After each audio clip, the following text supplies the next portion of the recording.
Why wasn't this news released? Because it would create public hysteria. There would be an absolute panic. Yes, I suppose you're right. There'd be riots in the streets. It would make an invasion from Mars seem like a Sunday school picnic.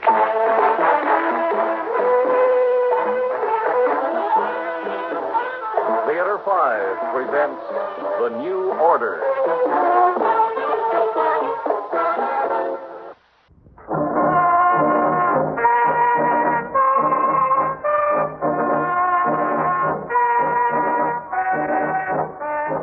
Come into my office, gentlemen. Oh, thank you, Mr. Garson. Thank you.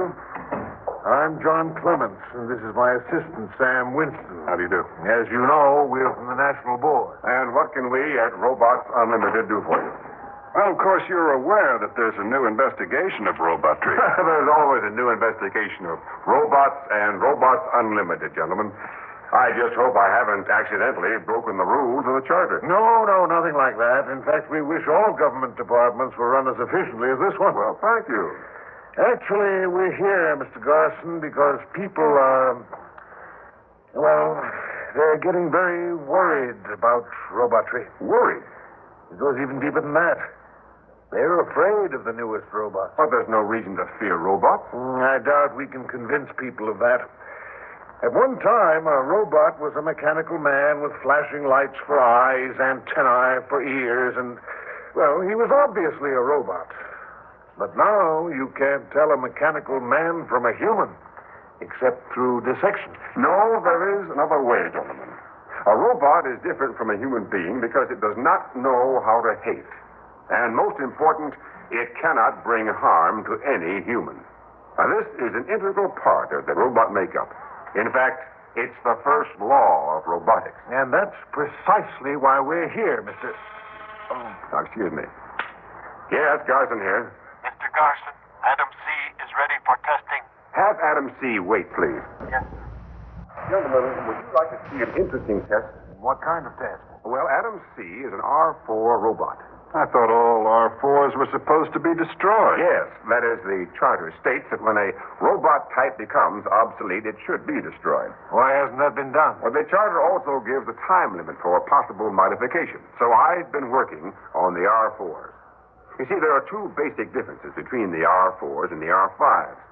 The R4 voice was metallic and it had a sort of built-in echo. But the R5 voice is as human as yours or mine.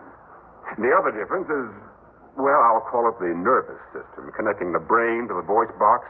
Well, in the R4, the working of the brain was not attuned to the voice box. The R4 could solve problems, but could not transmit the answers vocally. This, of course, made the R4 a worker with a very limited capacity and range. The R5, however, solves problems and then gives the answers. Or it transmits the answers into action just as a human would. And have you managed to alter the R4 enough to meet the new specifications? Yes. Adam C. will be the 15th XR4 I've tested. The others have all met the new specifications. According to the terms of the charter, if Adam C. passes his tests, I'll have the right to modify all other R4s. There's a total of 528 of them. Well, gentlemen, would you like to see the test? Yes, I would. So would I. Good. I'm sure you'll find it quite absorbing. Oh, please send Adam C. in. Yes, Mr. Garson. Oh, gentlemen, would you like a cigarette? Oh, thank you. No, thanks. I'm going to introduce you to Adam C. as I would a human. I ask you to cooperate. Are you trying to tell us that robots have feelings? Well, not as we know feelings, no. But their tuning can be upset by, well, unexpected rudeness, for example. Oh, come in. Adam C. reporting as ordered, Mr. Garson. Oh, Adam C. This is Mr. Clements and Mr. Winston. They are government investigators. I'm honored to know you, gentlemen. How do you do? Pleased to meet you. Now, Adam C., Yes, Mr. Garson. do you understand why you're here? Yes, sir. Tell me, please. I was an R4 robot. You have had me modified to meet the specifications of the R5 robot. If I do not meet all the specifications, I will be destroyed along with all other R4 robots. All right. Now, the first test is memory retention. Now, I'm going to open this book. You will read the page on the right-hand side. You will have only 3 seconds. Ready? Yes, Mr. Garson. Start reading. All right now. Adam C., in your opinion, what kind of book is this? It seems to be a work of fiction. Now, be more specific, please. I cannot be more specific, Mr. Garson. It seems to be a work of fiction. However, it could also be a biography, or it could be history done in a fictional style. Very good. And now I want you to read from memory the 19th and 20th lines on that particular page. The lines are a piece of dialogue. Quote, I don't like the idea of Ferguson and Martin meeting as equals, Kramer declared, adding in a low voice, their ideologies are simply not compatible, unquote. Fine. And now, gentlemen, would you like to see the page? Yes. All right. Now, here's the book, Mr. Clements, page 47. Oh, thank you. Now, let's see. That's right. Count down to the 19th line. I think you'll find that Adam C. read word for word that line and the one that follows. Huh. You know, this is amazing. It's not just amazing, it's completely incredible. Incredible? No, Mr. Winston. You see, the robot brain is uncluttered with irrelevancies. What's the next test, Mr. Garson? Mental arithmetic. May I give Adam C. the problem? Oh, by all means, please do. Can I have that piece of blank paper on your desk? Oh, surely. There you are. Thank you. Adam C., Yes, Mr. Clements. I want you to solve this arithmetic problem for me. Yes, sir. Multiply 7,927 by 4,684. And then I want you to divide the total by 424. That is the problem, Mr. Clements. Yes. The answer is 87,570, plus the fraction 97/106. Well, Mr. Clemens? I haven't figured it out for myself yet. Well, I'm sure you'll find that Adam C.'s answer is correct. Well, here's the total of the multiplication. 37,130,068. Correct, Mr. Clements. You can prove the answer quite simply by... Yes, I know how, Mr. Garson. Well, Adam C., if Mr. Clemens finds your answer to be correct, you may return to the waiting room for further instruction. Yes, Mr. Garson. Well, the answer is correct, all right. That'll be all, Adam C. Goodbye, Mr. Garson. Gentlemen, being with you has been a pleasure.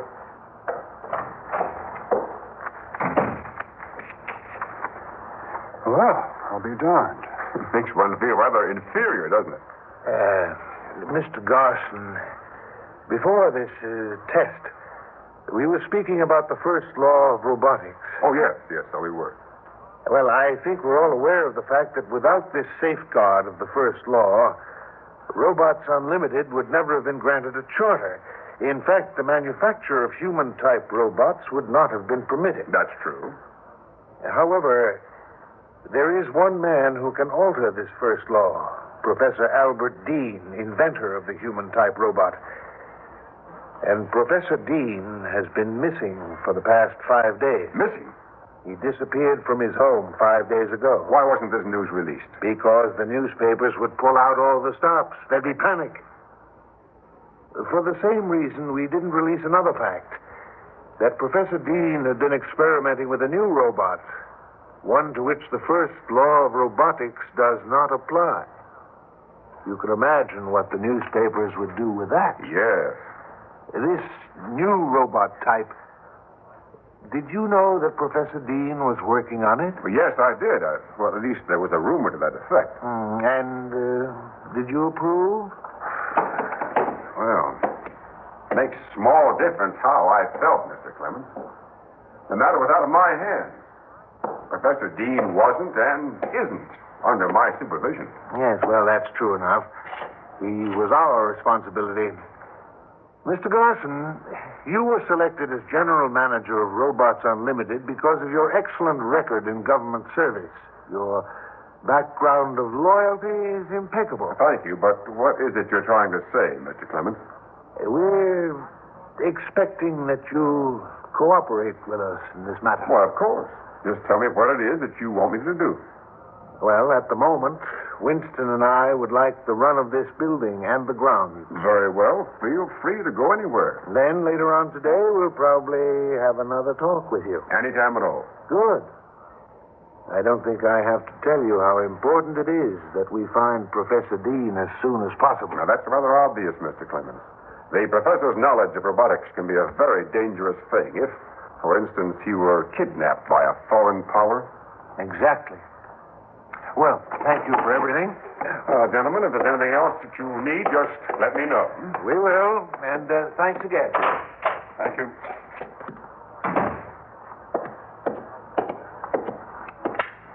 Garson here, calling Frank B. This is Frank B., Mr. Garson. Did you monitor my conversation with the government investigators? Yes, sir. Do you have any orders concerning them? Just this. Cooperate with them in every way, but watch them carefully. Very carefully.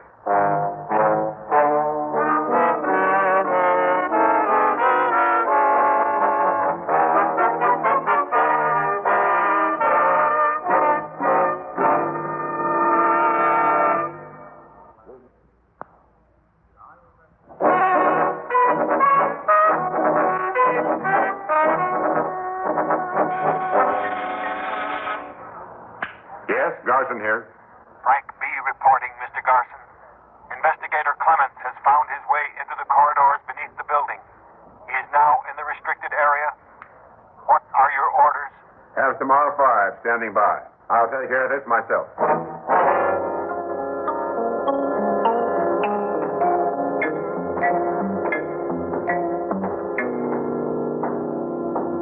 Oh, Mr. Clemens. What? Well, you should have told me you wanted to come down here. I'd have provided you with a guide. I just wanted to have a look around. But you could get lost in this maze of passages. What's that? What? That tapping. Tapping? There it is again.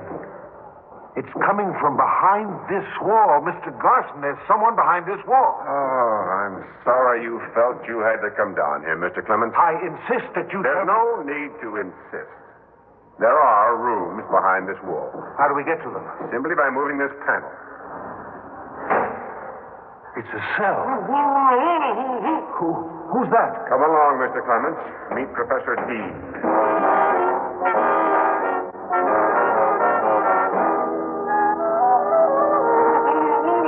As you can see, the professor is unharmed. Why do you have him tied and gagged? Because he knows certain words that activate the robot. Here they come now. Mr. Garson, I insist that you release Professor Dean. I'm sorry, no. I order you to. Come now, put away that gun. What do you want us to do, Mr. Garson? Take Mr. Clemens to a cell. No, they can't carry out that order. Why not, Mr. Clemens? Because of the first law of robotics. Robots aren't permitted to harm humans. But they don't intend to harm you. Let me go. See? They're gentle, but very strong. Take him away, please. You'd better have a good answer for all this, Garson. Well, I think I do.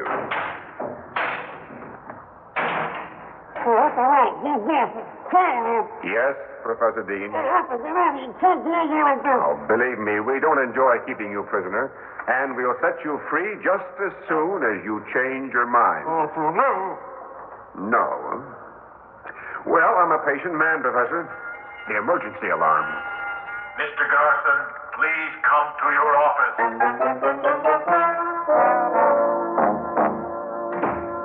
Yes, Frank B., what is it?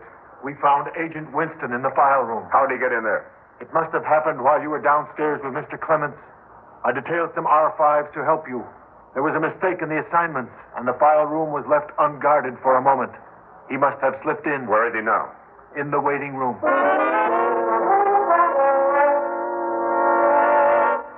Mr. Garson, I think you better tell these robot friends of yours to let me go. I'm afraid that's not possible, Mr. Winston. Look, the kid gloves are off. I suggest that you cooperate and tell us all you know. It'll go a lot easier with you. You see, I had a good look through your files. So? I found a lot of information on Professor Dean, incidentally. Do we have to speak in front of these robots? Why? Do they make you nervous, Mr. Winston? Yes, they do. Why? Have you forgotten the first law of robotics? They can't harm you. However, if you insist, I'll ask them to leave. Oh, Frank B., if you don't mind. Not at all, Mr. Garson. We'll go. Now, Mr. Winston, we were speaking about Professor Dean in the files. Please go on. After I read through certain papers in the files, it looked to me like a fantastic plot was taking form. A plot? Against our government in particular and against humanity in general. Well, that is fantastic, Mr. Winston. Now, please don't act so charmingly coy, Mr. Garson. You're part of it. You've got to be. How could Robots Unlimited be plotting against the government? Our R5s are unable to harm humans. Well, the first law of robotics is an inherent part of their makeup. And don't forget, if we were using robots to overthrow the government, well, we'd have the army to contend with. The first law would operate against them. That's what you want people to think. Yes, the R5s obey the first law. And while the first law applies, you can't carry out your plan. That's where Professor Dean comes in. Oh? The professor was working on a new robot model when he disappeared. A model that does not obey the first law. A robot that would carry out an order to kill. Ah, now we begin to see the ramifications of this fantastic plot. You have 800 R5s and more than 500 R4s that you're modifying. Now, that doesn't take into account the robots you're probably manufacturing in secret. In secret? Oh, you didn't see that in the files. Well, I saw enough to put you on trial for treason. If I'm to be executed as a traitor, why should I help you? I told you. We could make it easier for you. By we, I assume you mean Mr. Clements and yourself. That's huh? right. But I'm afraid Mr. Clements is in no position to help anyone. What do you mean? Listen. Garson here. Connect me with Mr. Clements' cell, please. Cell? You're connected, Mr. Garson. Clements? Clements, this is Garson. Garson, listen to me. If you don't let me out of this cell, so help me on. Well, I trust that convinces you, Mr. Winston. You see, your friend Clements made the mistake of wandering into a restricted area, just as you did. Who's giving the orders? You or Professor Dean? Professor Dean is in the cell next to Clements. I should have known. You kidnapped him. Yes. The professor was not amenable to my plan.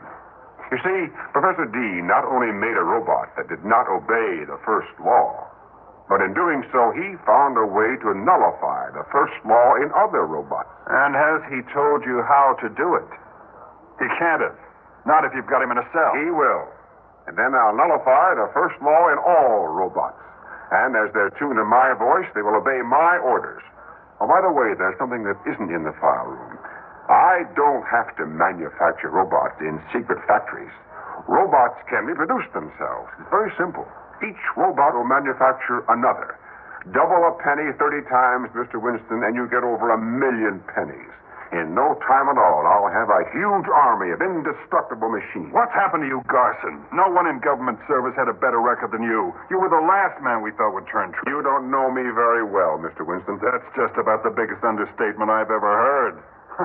And we thought Professor Dean was the security risk. The professor has an IQ of 195, yet he's a fool. By helping me, he could be the most powerful man in the world. I cannot understand men like him, or you. Spoken like a true paranoiac. Isn't it strange? You devise a perfect form of government, an infallible method of controlling the world, and you're called insane. Remember, Mr. Winston, robots are not susceptible to bribery. They can't be blackmailed or intimidated or flattered or fooled. Can you say the same about our politicians and government office holders? Can you? No, we're all fallible. And you're at least as fallible as the rest of us. No, and what makes you say that? Because you're wrong. Your plan just won't work. Why not? Because your plan depends on Professor Dean. He's a dedicated scientist. He knows that if he alters the first law of robotics, whatever happens will be his responsibility. This is why he won't help you, no matter what you do to him. But he will help me for the simple reason that he is only human. Sooner or later, he'll weaken. It's only a matter of time. You're fast running out of time, Mr. Nothing Garson. can stop me. Oh, maybe I can. What good is locking that door going to do? I'm going to kill you, Mr. Garson. Doggone, just like Clements. You all run so true to form. Put it away. You leave me no alternative but to kill you. Do you think shooting me will stop my plan? Without you, the robots would have no leader. And they won't do anything to me for killing you because they'll obey the first law. Ah, I see your reasoning. You think you'll get rid of me and then free the professor and Clements? No, Garson, don't move toward me. What are you afraid of? You have a gun. Don't take another step. Well, shoot, Mr. Winston. Shoot. All right.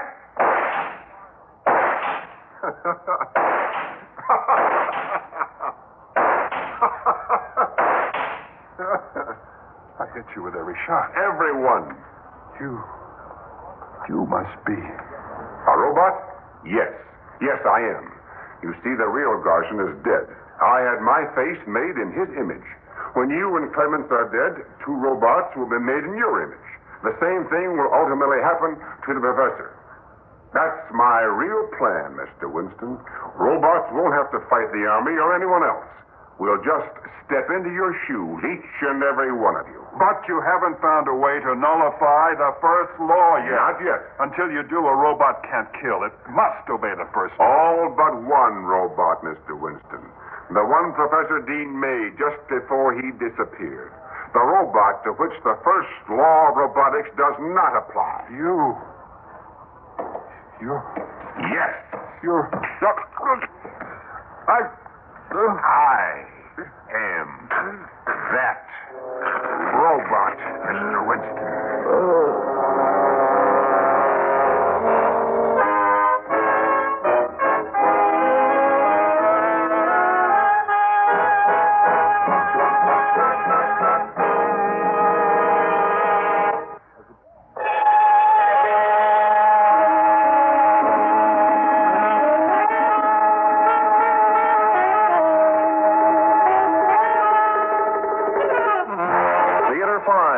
Presented The New Order, written by Don Harry and directed by Ted Bell. In the cast, Jay Barney, Bob Dryden, Jack Manning, Jack Grimes, and Owen Jordan. Audio engineer Neil Pulse. Sound technician Ed Begley. Script editor Jack C. Wilson. Original music by Alexander Vlastotsenko. Orchestra under the direction of Glenn Osser. Executive producer for Theater 5, Edward A. Byron. We would appreciate your comments. Write to Theater 5, New York 23, New York. This is Fred Foy speaking.